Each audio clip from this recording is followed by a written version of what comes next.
It's time for today's face-off on Fox Soul. Challengers Quan LX and Big Angry Adams, ready to go blow by blow on those hot topics. Face-off on Fox Soul starts right now.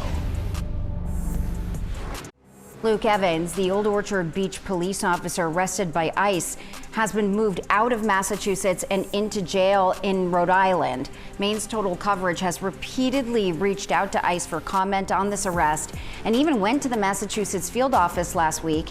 And the agency still has not returned our request for comment or confirmed what charges he may be facing. In this round, here's Charles Big Angry Adams. This is a disturbing story about a Jamaican immigrant who came over here legally on a green card but overstayed his visa. Well, not a green card, on a visa. John Luke Evans, who then got a job as a Maine police officer. When he went to buy a firearm, it triggered a background check. To buy a firearm for the purpose of being a police officer, it triggered a background check, which led to an ICE involvement and led to his arrest and detention for immigration violations.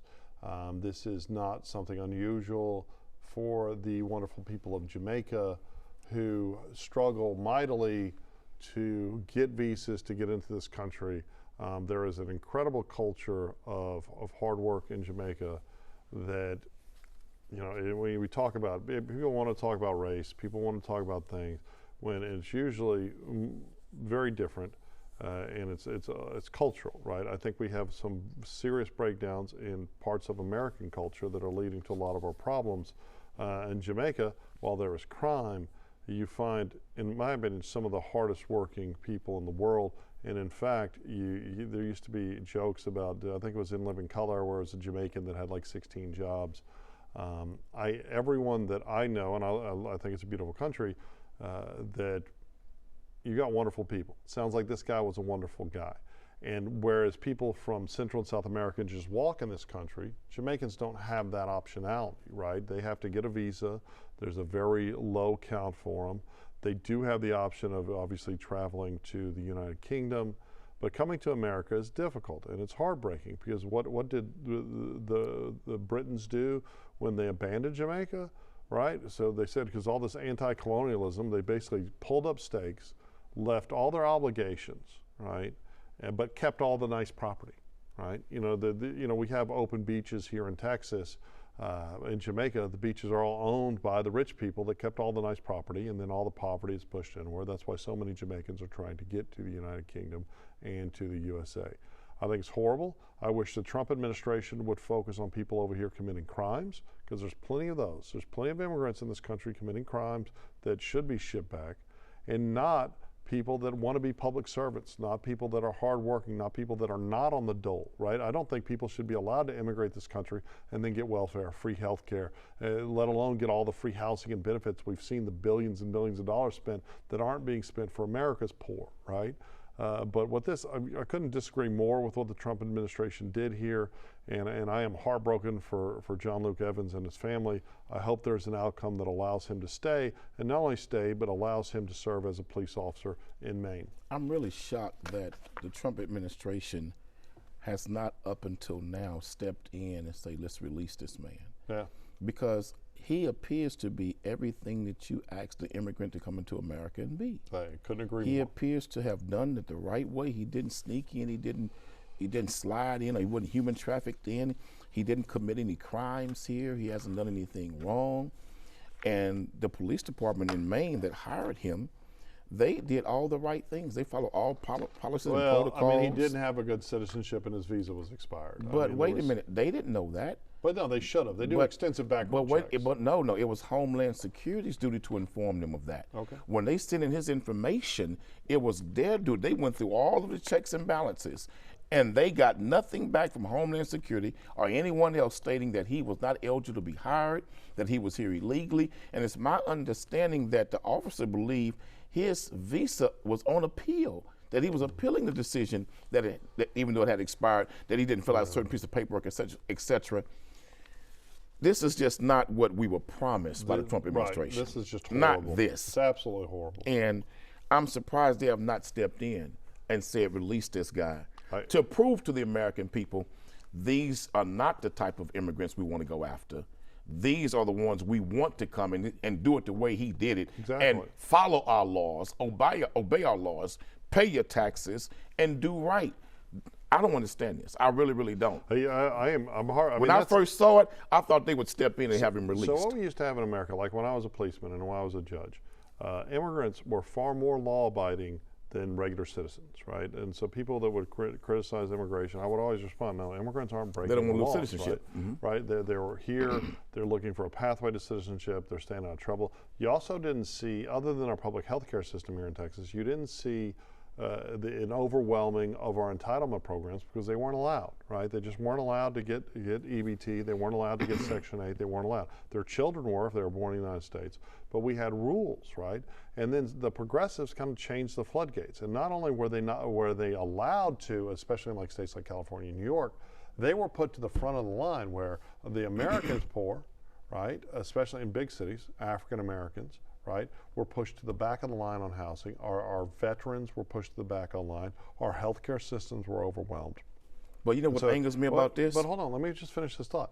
And I disagree. I agree with immigration, but I don't think they should be benefiting from what is designed for the American taxpayer. But you have this guy that comes here, goes to school, and then goes to be a public servant. Right, like it should be like the French Foreign Legion. You go serve, you get all your papers. What angers me with this, Charles, is when the Latino immigrant was wrongly deported to El Salvador and put in that terrible prison situation. I don't think he was wrongly deported. You had all of those Democratic politicians rally behind him and his family. Where are the outcries for this man? There is in where's Boston. Where's in the England, Democratic? there's a lot of outcries. I don't see the same level of outcry and support by public elected officials in Congress. Well, he's a cop. For this man. The Democrats don't like cops. They did Let's for be him. Real. Let's be real. When this man deserves the outcry, he deserves upper echelon, and I'm going to talk about Democrat voters. I was a Democrat most of my life. The upper echelon powers that be in the Democratic Party are not going to go and platform someone that wants to be a public servant, that wants to serve his community, right? And think about it. Democrat in Maine, or Republican, you need public servants. We all need public servants. I agree. I mean, I'm shocked you agree, but like Maine is the whitest state in America, right? Also, the safest state in America. But you have a guy, a person of color, fought to get here. If you all haven't been, the viewers, if you all haven't been to Jamaica, there are unsafe parts because there's so much poverty, it breeds crime. But go to Jamaica, get off the resort, get to know Jamaican people.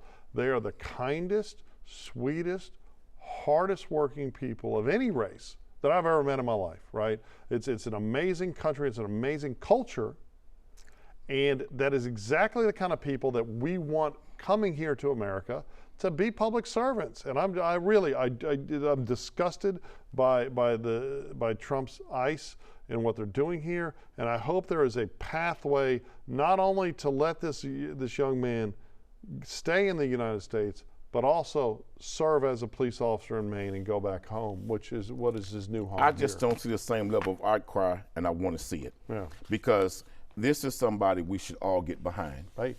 I wish I was still a Democrat because the Republicans make me nauseous and the hypocrisy, but man.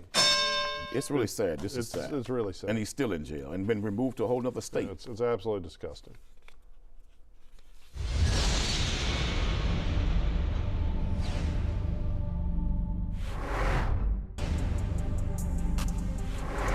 Like being ratchet is synonymous to being white trash. Maybe if they look at it from that viewpoint, because I don't understand. And then some people they make posts like, I want my friends to be, classy but ghetto. There's no such thing as classy but ghetto. A lot of times, you guys are going for the aesthetic. Black people who don't look a mess, but their personality is trashy. Like housewives type like that. Like, no, that's still ghetto. Yeah, so I just don't understand the obsession with ratchetness and ghetto-ness and just being uncouth. But like I said, that's more so a class thing, a mindset thing, a preference thing. In this round, here's Quanell X.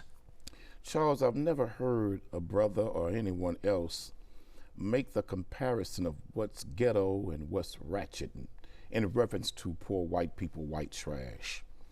And so he was saying that being ratchet is equal to being white trash, and white trash is equal to being ratchet. And it's kind of funny at the same time because he's right about some of it. What's he right about? White trash people exhibit the same behaviors and commit the same crimes as people who are ratchet do. White trash people have the same crazy, broken language, non-linguistic, proper speaking English skills as those who are ratchet do. Those who are ratchet act crazy, do crazy, and go to Walmart and film videos at the same time. Well, white trash, they go to say the same thing, go to Walmart and fight each other in there and let their children grab shampoo bottles and get into the fight. Charles, it is synonymous to one another. White trash and ratchet do go together. Could you imagine if they lived in the same neighborhood? That's a whole other discussion. But I will say this.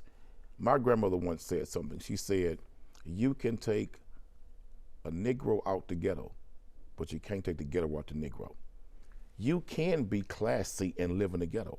I knew many, many classy black families that lived in the ghetto. The Smith family, she was a school teacher and had great daughters. They lived in the ghetto with us. The Usher family, his father was a pastor, mother was a first lady of the church. They raised like 5 or 6 children. They were very classy people. So we had classy people in the ghetto. Just because you live in the quote unquote ghetto don't mean that you like class and you can't be classy. So you feel very comfortable using racialized statements like white trash.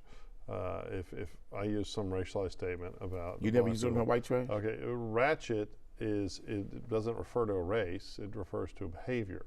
But when you make the argument that poor, when you're talking about data and statistics, when you say poor white people offend and break the same laws as poor black people, it's absolutely not supported by the data. And in fact, when you go up on the or let's just black men versus white men, when you get higher on the socioeconomic food chain, you still have an incredible multiple of victim crime commission by African American men of all socioeconomic statuses, where with whites it's much lower. Like the bottom here in poverty is still much lower than the top here, African American socioeconomic. You know those but lies, again, right? I'm not telling any lies. Those so are statistics and then you go written right. and produced by racist white people. The only by lies about the racist statistics white people. is that white people are overrepresented. Anybody that know in white trash communities because the default is white. and look at ratchet communities, the same shiznit is happening in both of them. Absolutely the only not. difference is Absolutely white not. police officers who police white trash neighborhoods don't police those black neighborhoods the same way. And white trash folks can go into a courtroom and get probation and get cases dismissed when black men go in the same courtrooms and on their way to prison. So there's a difference in how white trash people who commit crimes are sentenced in criminal courtrooms compared to black men and women. So there's a different standard there, brother. And a lot of their crimes, on the sentencing, they're not arrested you for. would probably be accurate 25 years ago. In 2025 America, it's still accurate. In 2025 we America, in Texas. what we're seeing is juries' unwillingness, especially African American jurors, unwilling to convict African American men at an incredibly high rate, where they are almost universally willing to convict white men. That's a lie. And you don't see the same racial Most black preference, men in Texas and you get don't all see- white and juries. you don't see the same racial Most black preference men who go to in trial white anywhere in juries, Texas right? But more get all importantly, white juries. You made a point. You made a point about how police the neighborhoods differently, the impoverished neighborhoods. The truth is, right, that in the wake of the Black Lives Matter movement and all of this falsity that suggests that reform means abandonment, right? That to reform policing in America, we've got to abandon communities and let crime go everywhere. I mean, you look at like Oakland, Memphis, Baltimore, Chicago. You have this explosion, and the people that suffer most, because they are policed different, I absolutely agree. But instead of being over-policed, which they should to fight crime, right, in these neighborhoods, you have the rule-following, law-abiding Black Americans that have been abandoned by police, that are overwhelmed by crime, both at their public schools and in their daily lives. And they are the ones, sorry, you talked about it. You said the all classy black blacks. people have been abandoned by cops for generations in America. Absolutely not true. That's nothing new. Right? The entire black community has never been appreciated by cops and police in America. That's nothing new. The problem, Charles, in the black community, here's the big problem. Let's just be straight up. During the 60s and 50s and the 70s is when it began to fall in the 70s. The crime and the promoting of criminal activity and behavior, the celebration of it through music, etc. Charles, we were not always like this. Who's we? The black community.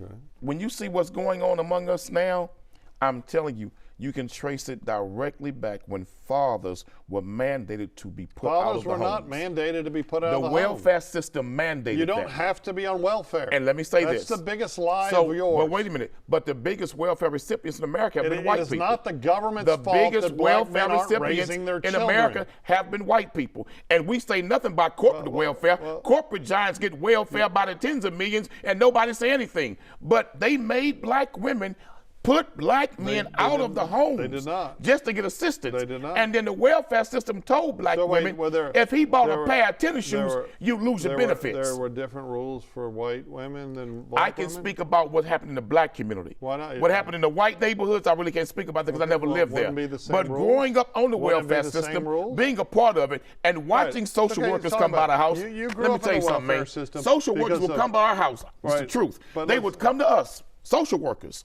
would tell my mother to leave the room. And the social worker would pull me and my brothers to the side and say, have you seen your father? Have your father been by? Have he brought you any gifts, any clothing, any food? Did he bring anything by the house? Is God as my witness sitting here? That's what they would ask us because they was hoping that we would say something that would give them the right to terminate my mother's benefits. But why? Because they didn't want fathers in the home. Why is that the government's not wanting fathers in the home as opposed to your dad just not doing his job, raising I agree his with you on children, that and supporting his but children? Charles, it's not a government they conspiracy. could have made a way to still give family assistance and help endorse the family structure staying together, Charles. I agree, but that's the Democrats. That was on right? purpose. Like what we should be doing. Say it again. It's the Democrats. And I don't But disagree here's the with you thing, 100%. Like you made the comment, there's more white Totally people. right. There's more white people on welfare. It is. Well, there's a lot more white people in America. There are more white people. You like to act like whites all were born with privilege and a silver spoon. I don't believe in that. They're really. I don't There's even an think that. aggregate of there's a large, but the percentage, the per capita rates, there is a much higher rate, almost double per capita of African Americans on social entitlement programs. Why there's no but war here's on the thing. crime in white neighborhoods, Well, in there poor white is. neighborhoods? No, it's not. In fact, War on methamphetamines and fentanyl in white neighborhoods is not the same war they carried out on the crack cocaine era in black neighborhoods. The war on drugs has the never been a war war on crime. white neighborhoods The war on drugs compared is a to black vehicle- neighborhoods ain't the same thing. The war on drugs is a vehicle to oppress poor people and people of color in this question. That is unquestionable. But they never went after in this white country. poor neighborhoods No, like they that. absolutely With them did. same They draconian absolutely laws, did. They absolutely those did. same They absolutely mandates did. and mandatory minimums. They They didn't do all of that. They absolutely did. When fentanyl is doing just as much damage as crack cocaine did. Okay, they absolutely did. You're just making that up. But the truth is that, yes, we have this problem in America where we pretended that the drug business, the non-violent aspects, obviously the narco-terrorists and the violence, the kids out there with guns shooting up neighborhoods, shooting up the block, that's different. That's violent crime. That's victim crime. But what we've seen is so many Americans who just possess drugs, right? For the personal use, or they were mules or whatever, and just destroyed entire families, destroyed entire communities. Drugs do too, right? And we abandoned this happy medium and we just went all in on just incarceration. Now we're on the flip side of that. The pendulum has swung from there to there, where states like California and New York are just revolving doored murderers. They're reducing all robberies and, Alvin Bragg. But the DA I watch Manhattan. Republicans. If the robbery didn't involve a gun, we're going to charge you But with I watch shoplifting. Republicans and Democrats have so much compassion for the fentanyl epidemic in America. I watch Republicans and Democrats put billions into treatment and programs to help those addicted addicted and dying from you're fentanyl. Talking about, you're but not talking about where was fentanyl. that same you're love? Talking about pills. But where was that You're same love talking for about- black people? You're talking about opiates. But where was that universal love on Capitol Hill for black people when crack cocaine exploded in the black community? I know you want to pretend that the opiate crisis didn't decimate the black community as well, but it absolutely Opioids did. really didn't do it. And the difference, not with like opioids, crack cocaine. The difference with opioids is you had the Sackler family and other evil people that were profiteering. They were looking at the Colombian drug lords and the Afghani heroin merchants, you know, Poppy guy. They were looking at the Mexican cartels making all this money, and Big Pharma said, hey, we want to get on this. So they had this opiate, and then they lied to America and said this was non-addictive, it's all these good things, it'll take your pain away, and it turned out to be an absolute cancer. And who went to jail? Well, a lot of people went to jail. No. A lot of white what people went pharmaceutical giant went to jail? Well, no, they all got a What slap wrist. pharmaceutical The Sacklers giant are was still- indicted The Sacklers are still and incredibly handcuffed? wealthy, right? They got to divert They paid their a money. fine. They paid a fine. They paid a And fine. they stayed at it, and it's absolutely disgusting, right? But but wait a I minute. don't know how you're but blaming the white Colombian America, drug but- lords, they weren't treated like that. Well, but the thing is, Because they were people of color. The difference El is, Chapo wasn't treated like that because he's a man of color. The difference is the Sacklers largely navigated legally through the system to destroy lives. They were drug dealers, man. Well, I don't disagree. And what about all these millions- pill factories Oh, in the black community? absolutely. Well, black folks have You still don't- been arrested, you still don't- been put in prison. You don't think there were But, pill- but wait a You minute, don't the think- biggest pill factory were the drug manufacturers, and nobody went to jail. You don't think there were pill factories and pill merchants in suburbia? It Oh, yeah. decimated. Oh, and yeah. We have Oh, yeah. plenty of doctors. But go to wait a prison. minute, but if Plenty pill, of- but plenty why of- the doctors on the plenty of ground went to suburban jail, people. but not the pharmaceutical giants who produced the drug, Okay, because- knowing what they were producing, Right, and tried to again. lie in studies about it. I'm not going to stick up for Big Pharma. I think they're disgusting, and I think they made a bunch of money shoving these new, RNA vaccines in us that hadn't been proven. I mean, I think we are all at the whim and the will of Big Pharma. Well, you but took that that doesn't COVID mean shot. I didn't tell you. that doesn't mean that we shouldn't see consequences for people. And Ratchet. That's what we started with. We started talking about white trash versus Ratchet. I think we just all don't like Listen trashy to Lil criminal Boosie's people. Ratchet. I Just don't- go jam I don't Boosie's care what Ratchet. You get a race. better understanding.